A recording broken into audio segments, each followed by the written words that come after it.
Vous aimez le métal? Parce que ce film ne vous aime pas. Bonjour à vous et bienvenue dans cette review du film Black Rose de 1988, réalisé par John Fasano, qui en vrai n'a rien réalisé d'autre que ce film, donc on va pas trop s'intéresser à ce qu'il a fait. L'histoire, c'est l'histoire de Matthew Morehouse, qui est professeur dans un petit village, dans une petite ville aux États-Unis, qui va recevoir la visite d'un groupe de métal. Et que comme c'est des métalleux, ce sont donc des satanistes. Et ça ne plaît pas. Ça ne plaît pas aux gens comme eux par ici. Non, ça ne plaît pas aux vieux cathos réac de la ville. Et, et en vrai, pourquoi leur donner tort? Parce que le film nous spoil littéralement dès la première minute que ce sont les antagonistes. Que le film, que le groupe Black Rose, qui sont donc les métalleux là, ce sont les antagonistes. Ce sont vraiment des démons satanistes et tout. Ce film ne vous aime pas. C'est... Voilà, vous l'aurez compris, le message politique du film derrière, c'est le métal, c'est le mal.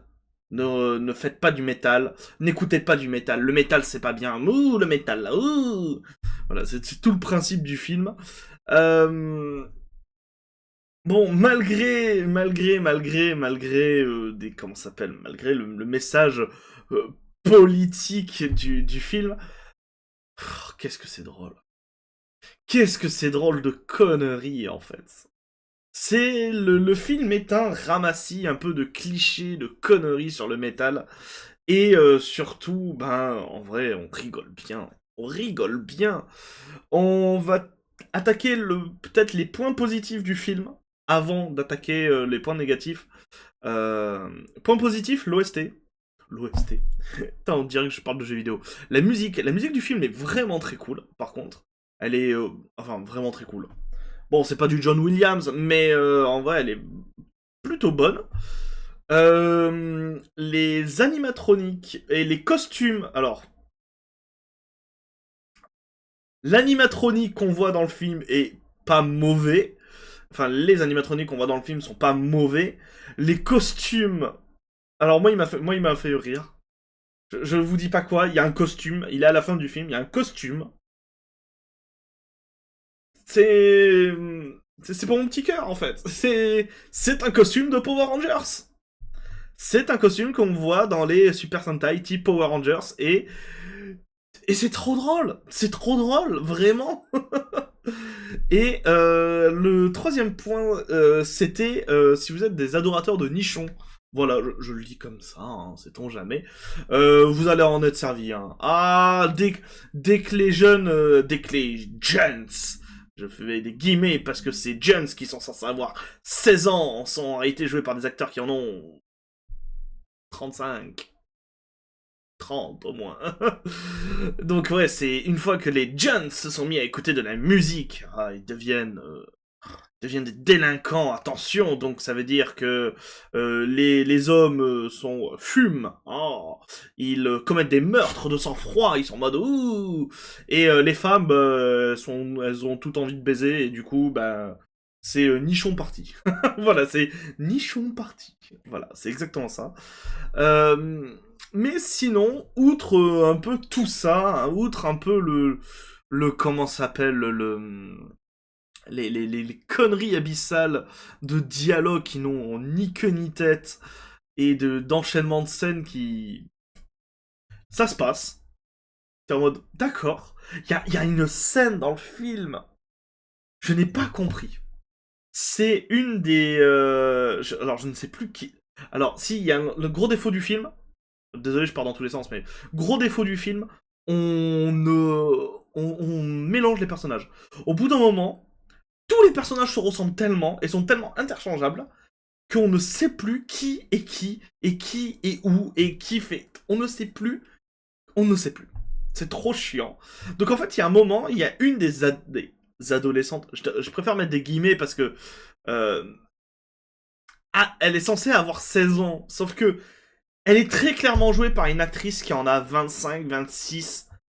peut-être pas 30, mais au moins 25 ans, quoi, donc ça n'a pas logique. Et il y a toute une scène qui est longue, mais elle est longue, où elle a un corset noir, et la meuf se regarde dans un miroir, abaisse son corset, et se tripote les seins, et t'es en mode, ok, ok, ok, ça fait 1 minute 30 là, c'est... Ah, Vous avez une belle poitrine, madame, ça fait 2 minutes, c'est très long, là. Ça fait 3 minutes 20, c'est très long. La scène se finit jamais, elle est interminable. Et tu sais pas ce qu'elle fout là, en fait.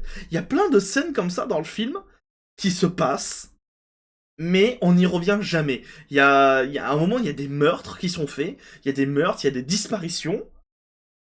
Tout le monde s'en branle. Tout le monde s'en branle. C'est hallucinant. Il y a aucun impact. Et alors la fin, je vais pas vous raconter la fin. Mais la fin, c'est un pseudo-climax où on se dit « Waouh, ok, c'est cool ». Et là, on apprend que, bah, en fait, la fin n'a servi à rien. T'es en mode, c'est même pas une fin. Et le dernier dialogue du film, c'est oh ben merde.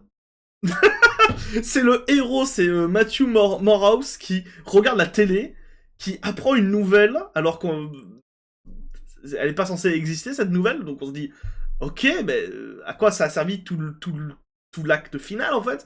Et la réaction du héros, c'est regarder la télé et faire oh ben merde. C'est genre en mode c'est ballot. Oh non.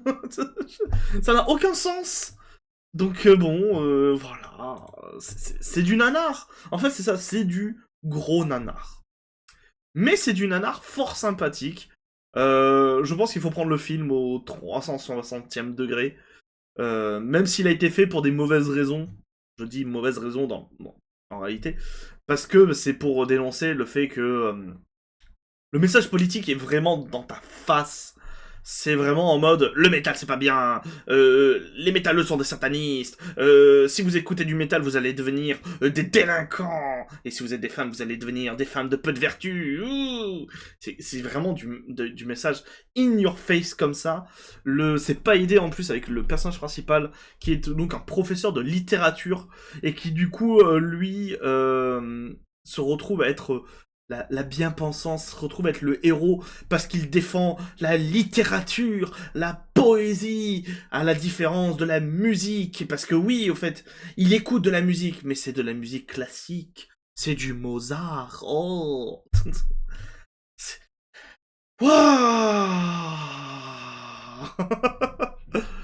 Donc bon, voilà. Il y avait quoi d'autre? Putain, il y avait un autre truc que je voulais dire, mais j'ai oublié. Mais il y a un autre truc que j'ai dit, que j'ai oublié de le noter dans mes notes, c'est pas grave. Mais ouais. Après, je vous le conseille le film. Il est loin d'être, c'est loin d'être une chiasse absolue. C'est vraiment un gros nanar. Donc, à la limite, essayez de le regarder. Je pense que vous pouvez vous amuser devant. Tellement ça n'a pas de sens. Tellement les costumes sont ridicules. Ah, si le groupe de métal a des tenues très SM sadomaso avec des harnais en cuir. T'es en mode vraiment c'est du cliché. En fait c'est ça, on a pris tous les clichés du métal et du heavy metal. On l'a mis dans ce film et on a fait regardez, ce sont des méchants. Mais non, genre non, ça ne marche pas comme ça. Donc bon. Si cette review vous a plu, les gens, n'hésitez pas à mettre un pouce bleu, à écrire en commentaire si vous avez vu le film ou si vous allez le voir. Et surtout, bah tiens, est-ce que vous écoutez du métal? Et est-ce que pour vous, les métalleux sont des satanistes? Vous êtes allé au Hellfest.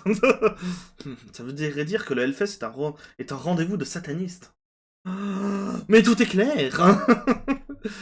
Merci à vous d'avoir regardé cette review. C'était Lacrima. Prenez soin de vous, prenez soin du rock'n'roll. Bisous sur le pétou, voilà. Et alors surtout prenez soin du rock'n'roll, il y en a besoin.